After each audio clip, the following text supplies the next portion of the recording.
Okay, let's look at the next problem.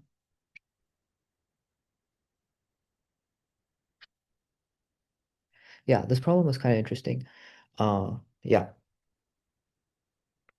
So yeah, you basically update the value, like the capacity of a bucket, and then you want to find like yeah, you're given queries to update the value of a bucket and then find the number of things, amount of things in the pool after it's empty, right?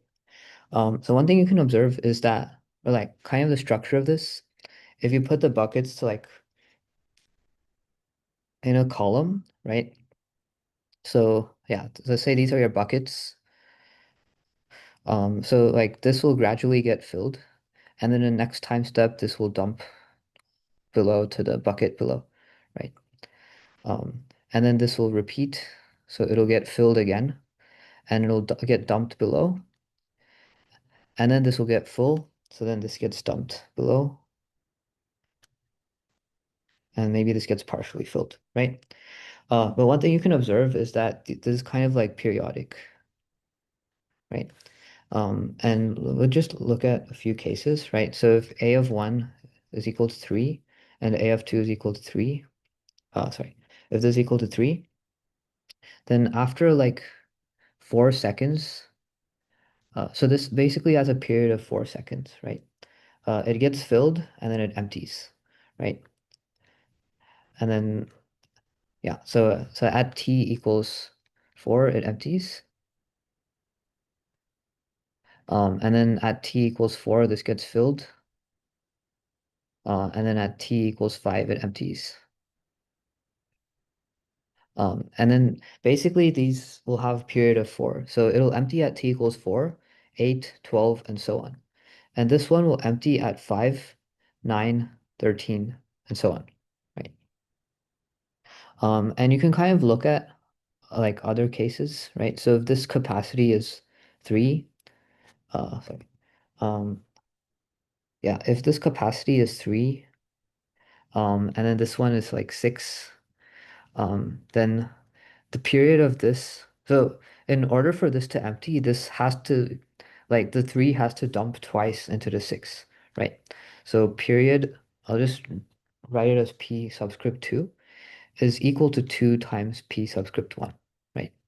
In general, like we get something like, uh, yeah. So in general, like to find the period of how often they empty, you can get this kind of recurrence. The period of the ith bucket is equal to the ceiling of AI over AI minus 1 times the period of the I minus 1's bucket, right? Right? Um, and the question is asking about like how much is going to end up in the pool, right? And the pool is impacted by whatever the nth bucket does, right? Right. So one thing that we care about is about the period of the nth bucket. But we can just like we can just like keep expanding this. So we get the period of the nth bucket is equal to ceiling of an over an minus 1 times ceiling of an minus 1 over an minus 2, all the way up to the ceiling of um uh sorry, yeah, that's correct. A2 over A1. And then just, yeah, we need to remind ourselves, right? In this case, the top bucket is 3 and the period was 4, right? So it's going to be this times the period of 1, which is A1 plus 1, right? Yeah, I'm going to like rewrite it so it's increasing. Yeah, basically you get,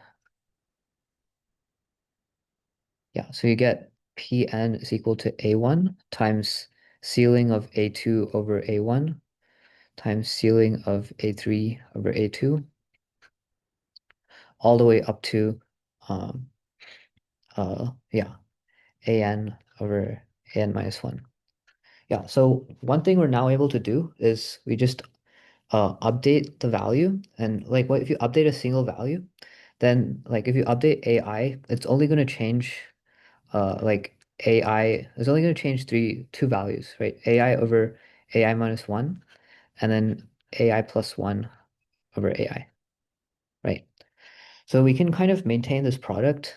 Um, I guess one caveat is like maybe this bucket is tiny and this one is huge, and this one is tiny, this one is huge.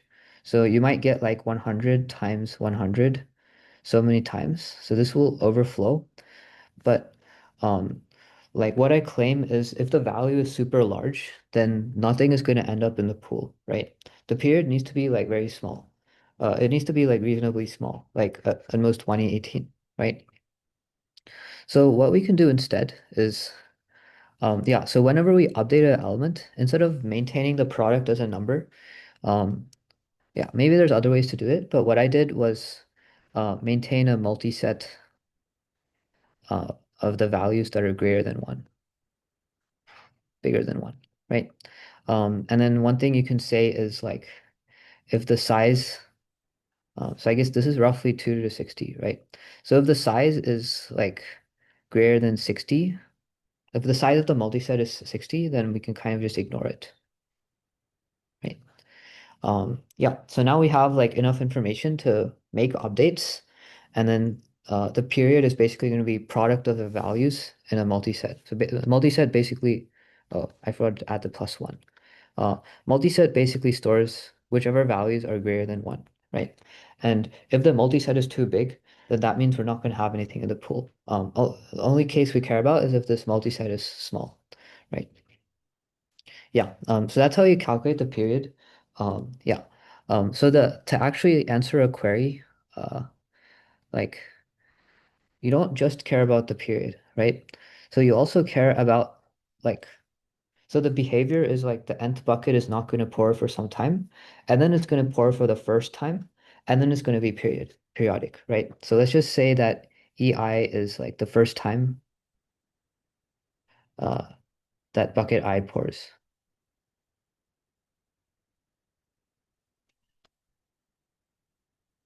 right? Um, yeah. Then like the total amount of water in the pool is going to be like uh yeah, so it's going to be AI. Wait, so like if the time is less than EI, then it's gonna be zero. If it's greater than EI, then it's gonna be like uh AI plus T minus EI divided by PI times AI, right? Um, right. This is gonna be the answer to the query. This is the number of times that this is the first time that it gets poured. It's gonna pour AI. And then this is the number of times it gets poured after AI. This is based on like the periods, right? So this is going to be the answer to your query. I haven't actually talked about how you calculate EI. Um, the way I came up with it during the contest was like, okay, let me just delete this. Yeah, so basically you have uh if you want the ith bucket to get emptied, right? So like the the first case is like let's just consider they're the same size, right? So if they're the same size, then you'll have EI is equal to, so this bucket gets emptied, this gets filled, and then this gets emptied in the next stage, right? So you'll have EI is equal to EI minus 1 plus 1, right? So if they're the same size, it'll look like that. But if this one is very small, if this one's very small, yeah, then you'll get something a bit more involved, right? So the first time it'll get filled up to here. Yeah, so it's gonna be like at time EI, uh, yeah, at time EI, plus one, it'll look like this, right? Uh, yeah, or yeah, so it's gonna, yeah, so it's gonna end up being, EI is equal to EI minus one plus one plus PI minus one. So after you fill it this up to here, then you need to fill it up to the brim. So the number of times you need to fill up to the brim is going to be AI over AI minus one, right? And then you can kind of simplify this to like uh, EI minus one. Since this thing over here is equal to PI, So it's going to be EI minus 1 plus 1 plus PI minus PI minus 1. And then you can simplify this to like, uh, yeah, uh, yeah, yeah, you can show it by induction. Yeah, it took like it takes a bit of work to actually do this in the contest, but you can show it's equal to pi plus I minus 1, right? And you can verify it's true for the first bucket, right? Because the first time it pours, it's equal to the period, right?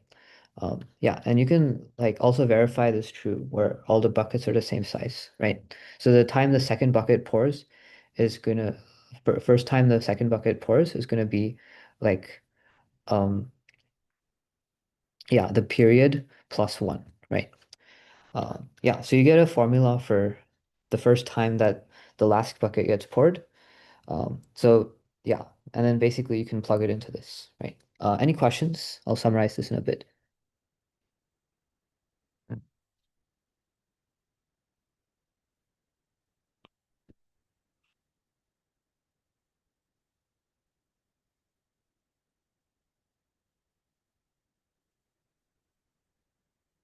Yeah, so I think the main observation to make is that like the pouring of the buckets is like periodic, and you can maintain the period, like you can express the period as this product. And when you change a value, only a few terms in the product change. And you only care about the case where the product is small. So you can keep all the values that are greater than one in a multiset, and you can kind of like output zero whenever this multiset is too big, right? Um, yeah, and yeah, and basically you get like PN, like the period of the nth bucket is this. And then the time that the first thing pours from the first bucket is based on this formula is going to be En plus n minus 1, right? So you consider the first time something pours from the nth bucket, and then you calculate the number of additional pours that happen from the nth bucket based on the period of the nth bucket. And you can answer each query in O of 1 time.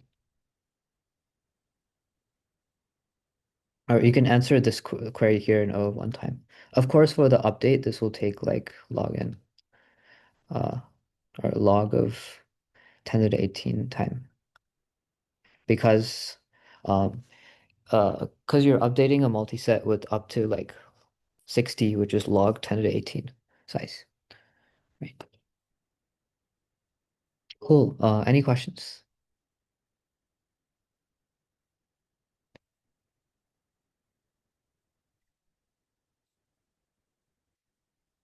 Yeah, so the high level idea is like you can think of these buckets as periodic and you want to reduce it to some math calculations. Yeah, but it takes some work to actually like write like see the details. But yeah, once you have the period and you can calculate the first time that it pours out, then it becomes like a fairly simple calculation.